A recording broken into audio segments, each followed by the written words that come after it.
बोलिए भारत माता की, चामुंडा माता की, धराल माता की। आप सभी को प्रणाम, राम राम।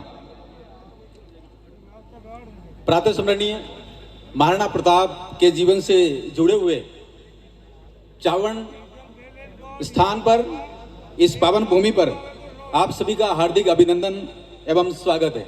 मंचासीन सभी अतिथियों को, माननीय मंत्री महोदय, पार्टी के सभी वरिष्ठ पदाधिकारीगण, सांसद, यहाँ जितने भी विराजमान विधायकगण, सभी को प्रणाम करते हुए, आप सभी को राम राम करते हुए, युवा साथियों, माता बहनों और पिता तुल्य बुजुर्गों को नमन करते हुए कुछ बातें आपके सामने रखना चाह रहा हूं। पहला विषय यह है कि सलूम्बर में हम हैं। सलूम्बर विधानसभा तो है ही, लेकिन सलूम्बर जिला भी है। भारतीय जनता पार्टी का विधायक आप जिनको चुनने जा रहे हैं, उनका संकल्प है, हम सभी का संकल्प है कि सलूम्बर जिला बना रहेगा। आप सभी जोरदार तालियां बजाइए एक बार। यह आवाज माननीय मुख्यमंत्री जी और माननीय राजस्व मंत्री महोदय बैठे हैं, आपसे आग्रह पूर्वक कह रहे हैं, विकास के लिए, क्षेत्र के लिए सलूम्बर जिला बना रहेगा। पिछले दिन बहुत सारी बातें हुई हैं, बहुत सारी कहानियां सुनी हैं, लेकिन भारतीय जनता पार्टी को जो सबका साथ, सबका विकास, सबका प्रयास वाला जो अभियान है, वो तेजी से चल रहा है। एक कहानी रूप में अभी यदि कहें, मुझे एक सपना आया और सपने में, जैसे वो शोले पिक्चर में वो कहता ना, गब्बर सिंह कहता है कि शाहबाग कितने आदमी थे, तो मुझे भी सपने में गब्बर सिंह आया और उसने कहा कि सलूम्बर के चुनाव में कितने आदमी चुनाव लड़ रहे हैं। तो मैंने कहा, गब्बर सिंह जी, दो ही लड़ रहे हैं मुख्य रूप से, एक हाथ वाले हैं और एक गेड़िया वाले हैं। तो उन्होंने कहा, अच्छा उसमें क्या, किसके पास क्या है? तो ये हाथ वाला क्या कहते हैं? मैंने कहा, गब्बर सिंह जी महाराज, हाथ वाले तो वो हैं जिन्होंने हिंदुओं को एक तरफ रखकर तुष्टीकरण की नीति अपनाई है। जब जब भी हिंदुओं के सम्मान की बात आती है, प्रभु श्री राम की बात आती है, वो कहते हैं प्रभु श्री राम तो हुए ही नहीं। तो गब्बर सिंह जी आप बताओ क्या करें? उन्होंने कहा, ये तो बहुत गंभीर बात है। फिर क्या हुआ प्रभु श्री राम का? मैंने कहा, नरेंद्र भाई मोदी जब आए, प्रभु श्री राम का दिव्य और भव्य मंदिर बना दिया है। 22 जनवरी को लोकार्पण हो गया, पूरी दुनिया देख रही है। 500 साल का इतिहास एक नए सिरे से लिखा है। गब्बर सिंह महाराज बोले, ये बात तो जोरदार कर दी, इसका मतलब भारतीय जनता पार्टी का पलड़ा तो सलूम्बर में बहुत भारी है, भारतीय जनता पार्टी को कोई हरा नहीं सकता सलूम्बर में। फिर बोलते और क्या चल रहा है, दूसरा कौन है? देखिए महाराज, एक गेड़िया वाले आए हैं। तो गेड़िया वाले कौन है, ये कहां से आए? महाराज ये पहले बीटीपी हुआ करते थे, आजकल बीएपी के रूप में आए हैं। तो बीएपी क्या होता है? तो मैंने सपने में कहा, बी का मतलब होता है बाप को नहीं मानने वाले, ए का मतलब होता है आई को नहीं मानने वाले, और पी का मतलब होता है पत्नी को नहीं मानने वाले। तो गब्बर सिंह जी का, यार ये क्या हुआ कि बाप को नहीं मानते हैं, आई को नहीं मानते हैं और पत्नी को नहीं मानते? क्योंकि महाराज इनका एक नेता है जो डूंगरपुर बांसवाड़ा से सांसद बन के गया है। उसके पिता का नाम है शंकर, उसकी मां का नाम है पार्वती और उसके पत्नी का नाम है गीता। वो तीनों को नहीं मानता और फिर बोलता है कि आदिवासी हिंदू नहीं है। गब्बर सिंह जी बोले, अरे ये तो बहुत गंभीर मामला है, मामला भारी हो गया।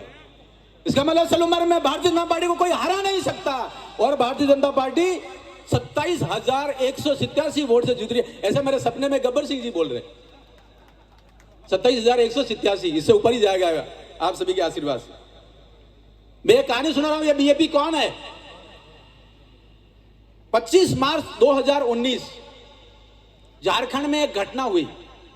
वहां के एसपी सहित 300 पुलिस वालों को गांव वालों ने बंधक बना दिया। आप कहेंगे ऐसा क्या होगा, एसपी सहित पुलिस वालों को क्यों बंधक बनाया?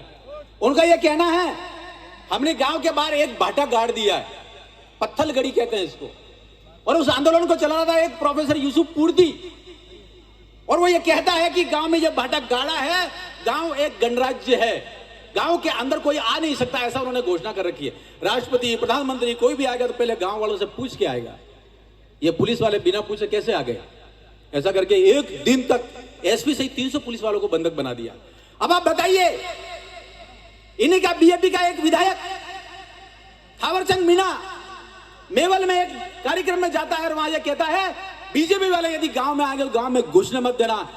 भाइयों बहनों, आप सोचिए, ये झारखंड के यूसुफ पूर्ति से प्रेरित होकर इस क्षेत्र में काम कर रहे हैं। भारतीय जनता पार्टी गांव में क्यों नहीं जाएगी? भारतीय जनता पार्टी का कार्यकर्ता, भारतीय जनता पार्टी के नेता जब गांव में जाते हैं तो गरीबों के लिए मकान लेकर जाते हैं, गरीबों के लिए अन्न लेके जाते हैं, गांव में बिजली लेके जाते हैं और घर घर नल पेयजल के लिए योजना लेकर जाते हैं। और माननीय प्रधानमंत्री जी ने 2 अक्टूबर को एक योजना लॉन्च की है अपने पूरे क्षेत्र के विकास के लिए, जनजातीय अंचल के लिए।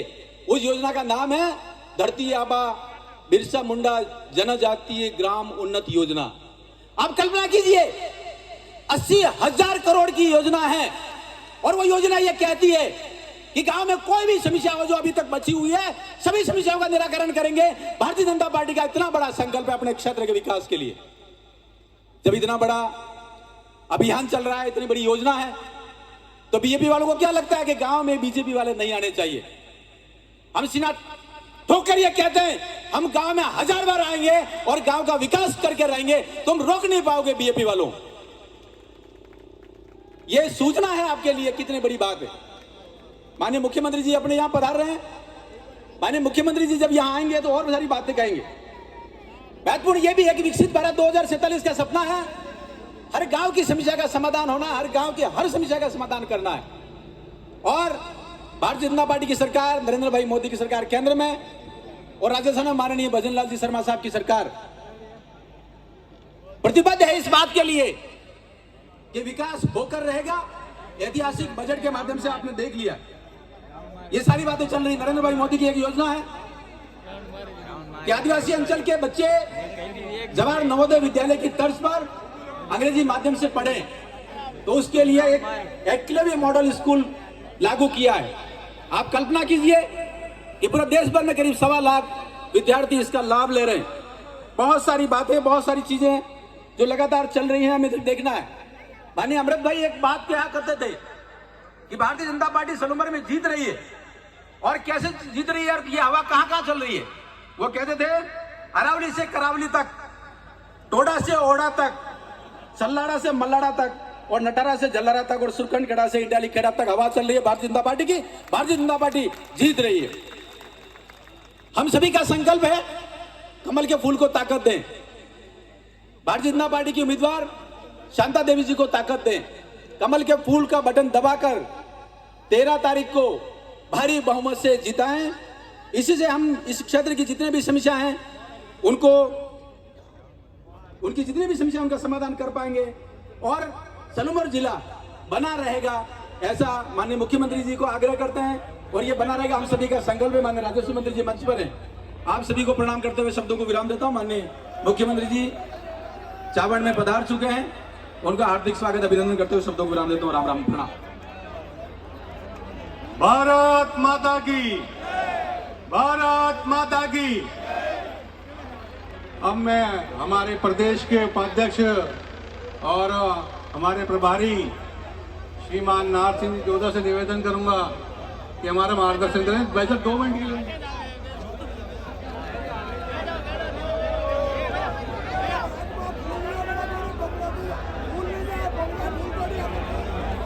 भारत माता की। सम्मानित मंच,